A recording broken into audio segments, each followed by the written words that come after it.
Bom, aí a dispersão, dispersou. Aí vai atrás do transporte para ir para casa. Não tem o transporte. O que ocorre? Aí vem os assaltos, os estupros, vem os namoricos com geralmente os estrangeiros que vêm, os turistas, e 9 meses depois, haja criança a nascer. Os filhos do carnaval. Filhos do carnaval. E quem que vai segurar? Quem que vai cuidar dessas crianças? Ninguém. E cadê o resultado econômico financeiro do carnaval? E aí nós não participamos. Doutora, tem uma questão mais séria. Se parte dos lucros que ganham as grandes cervejarias, né? Esse carnaval, maior carnaval de Salvador, o maior carnaval do Rio de Janeiro, o maior carnaval de Recife e o maior carnaval de São Paulo, qual é o retorno desse dinheiro nessas cidades que vivem, que movem esse carnaval, para a população? Porque essa população não tem nenhum benefício direto desse carnaval. Porque quem é que vai para arquibancada ver um desfile, custando um ingresso 70, 80, 90 reais, não é a pessoa pobre da periferia. Não. Nem ela nem desfila. Se ela ganha fantasia, ela vende para poder pagar o aluguel, a água, a luz, fazer a... E aí, o que ocorre? Neste momento, acontece o quê? O consumo de drogas. Exatamente. E com o consumo de drogas, vêm os homicídios. Por quê? Meu Deus, os adolescentes, aquelas pessoas que estão chegando, estão na juventude. Então vê aquele chamariz na televisão. Compre, use, participe. E aí, pai e mãe também não têm um certo controle sobre o filho. A sociedade também não. Aí o traficante vem, corta essa turma e não tem retorno. E essa turma depois chega lá na sua mesa, chega o processo lá.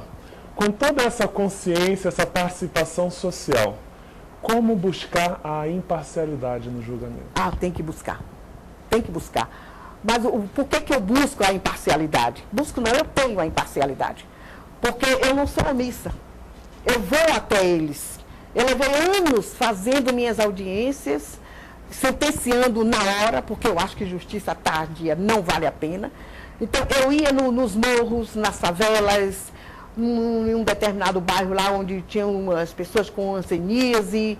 Eu não escolho o lugar para ir. E lá eu fazia minhas audiências, sentenciava naquele mesmo momento e aí entregava a justiça célere. Então, eu acho que depois que eu saí desta prestação de serviço, não sei porquê, não sei se incomodei alguém com esta minha atitude, certamente, aí não precisa dizer a vocês que o tráfico tomou conta. E agora, com o crack vai acabar com nossa juventude. Já está acabando. Doutora Luz Linda, nós vamos fazer mais um intervalo, voltamos daqui a pouco com 3-1, entrevistando a juíza Luz Linda Valuar, da Bahia.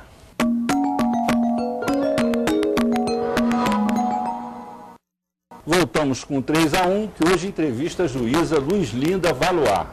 Participou da conversa o apresentador do programa Para Todos, aqui da TV Brasil, Big Richard, e a advogada e membro do Fórum Nacional de Entidades de Direitos Humanos, Deise Benedito.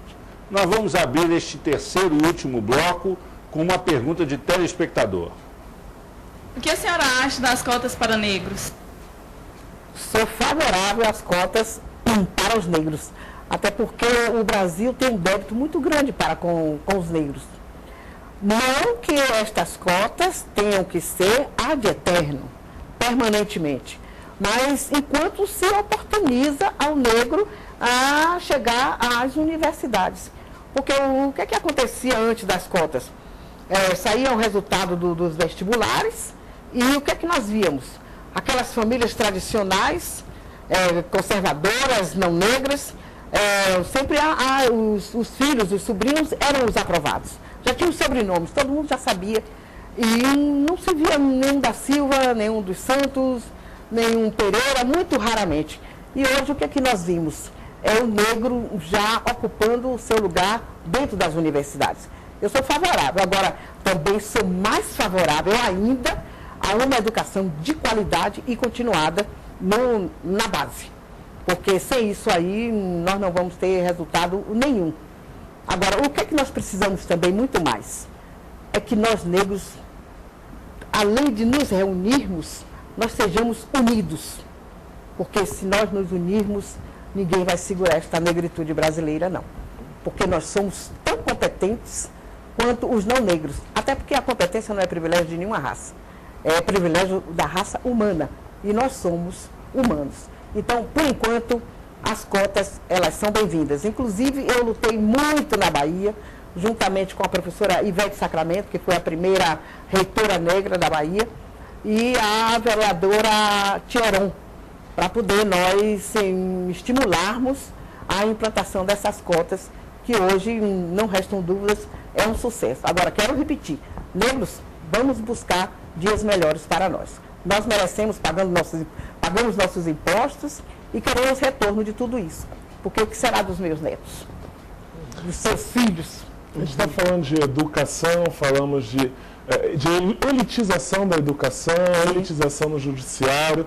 Nós tivemos há 8 anos de um presidente torneiro mecânico, temos uma mulher. A senhora acredita que o Estado brasileiro está deixando de ser elitista ao extremo ou isso ainda demora? Não, ele já começou a ter um outro olhar. Com a eleição do presidente Luiz Inácio Lula da Silva, nós negros, inclusive, caminhamos bastante. Mas ainda falta muita coisa. Com a presidente Dilma, eu tenho certeza também, ainda não dá para se fazer uma avaliação para não se errar.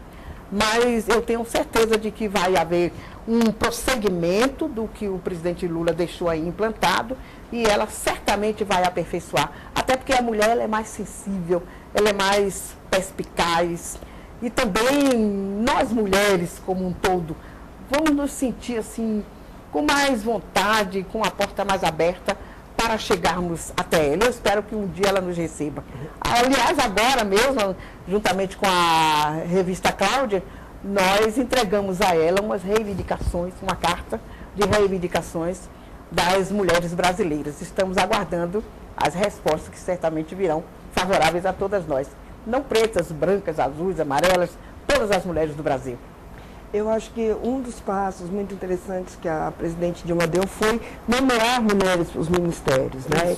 Eu acho que isso é muito importante, é um avanço muito grande para nós mulheres. Agora, para nós mulheres negras, nós temos ainda que continuar lutando. Justamente. Né?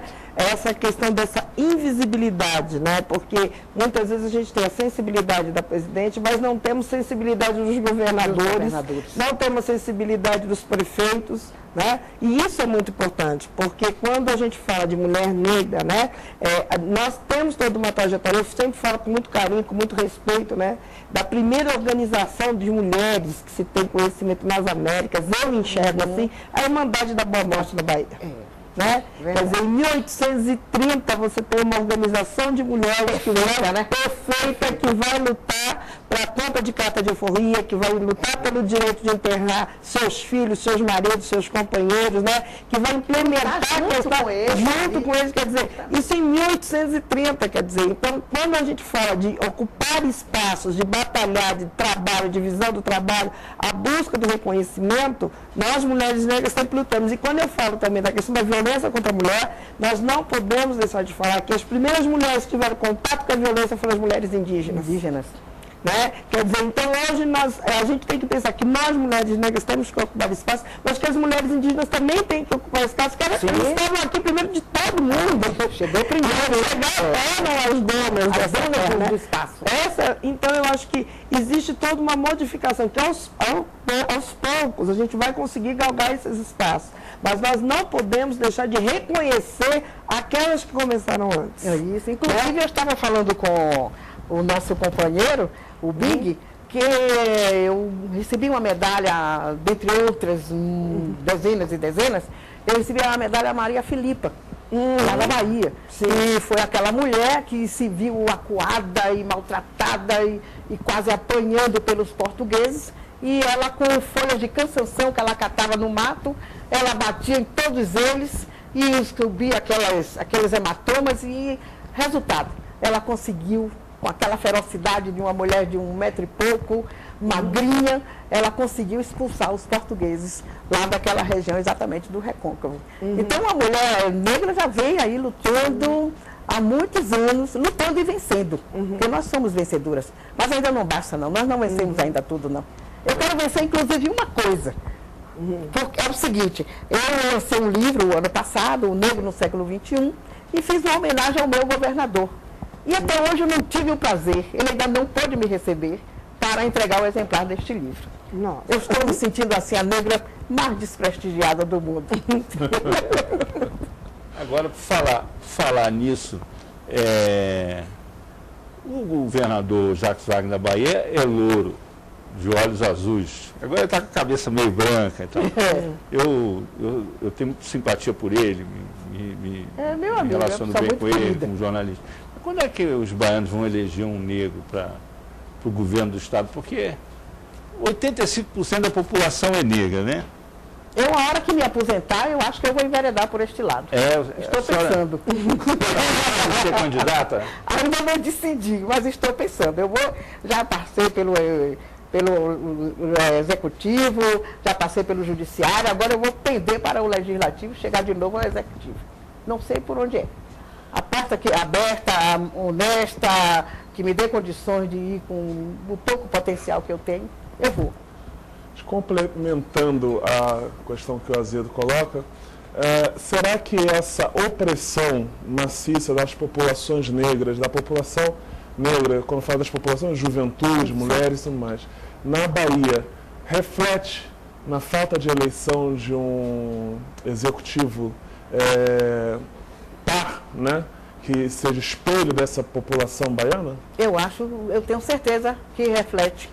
Mas é que o Brasil não tem também aquela tradição de eleger negros, nem mulheres. Se nós formos olhar, nós vamos constatar o quê?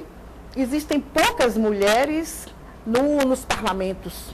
Existem mulheres governadoras, acho que tivemos pouquíssimas. E negro votando em negro é muito difícil, porque nós temos ainda aquela fisionomia de que é sempre o branco que é o candidato. O negro é sempre o subalterno. Ele não é o titular. É o melhor. O branco, o não negro, é sempre o melhor. Ele vai fazer. Mas isso, por exemplo, São Paulo elegeu Celso Pitta para a Prefeitura de São Paulo. Nós também tivemos Benedita da Silva no Rio de Janeiro. Benedita no Rio. Mais uma. Mas num aspecto, muitas das vezes, totalmente desarticulado da questão racial. No caso do Celso Pitta, em São Paulo, ele tinha o apadrinhamento do Maluf e toda uma questão de infraestrutura por trás. A Benedita da Silva... Deixa eu levantar uma polêmica aqui que eu acho que é interessante, que é a seguinte. A gente, de certa maneira, quando discute a questão negra no Brasil, a questão das cotas, a gente faz isso com um certo reducionismo, que é de ignorar as diferenças étnicas existentes entre os negros, que é responsável por muita coisa ruim que acontece na África hoje, aqueles massacres tribais, ditaduras sanguinárias. E, inclusive, nós estamos assistindo agora uma verdadeira revolução em curso na África. A gente não sabe se ela vai para frente, se vai andar para trás, mas o fato é que a África está em movimento, os povos africanos estão em movimento. Qual a posição da senhora com relação a esses líderes africanos, alguns até de origem revolucionária, que se eternizam no poder na África? A falta de democracia na África, mesmo em países queridos nossos, como Angola, como Moçambique, em que as pessoas se perpetuam no poder. Qual a opinião da senhora com relação a isso? Minha opinião é a seguinte, é que em um mundo globalizado não se admite mais esse tipo de ditadores, de comandos eternos. Não, porque também esses ditadores, eles são outros grupos enclausurados. E eles ficam ali, não veem o mundo lá fora, a não ser em termos de finanças, de dinheiro, de ganhar mais e mais, depositar aqui e ali, melhorar sempre os seus familiares mais próximos e esquecendo da população. Enquanto ele está ali na clausura, a população está indo buscar conhecimentos lá fora, se articulando, e é por isso que nós estamos vendo agora o que está acontecendo. E não vai parar por aí. Eu tenho certeza absoluta que estas ditaduras todas elas vão cair por terra. É pena que elas vão cair e vai levar muita gente à morte.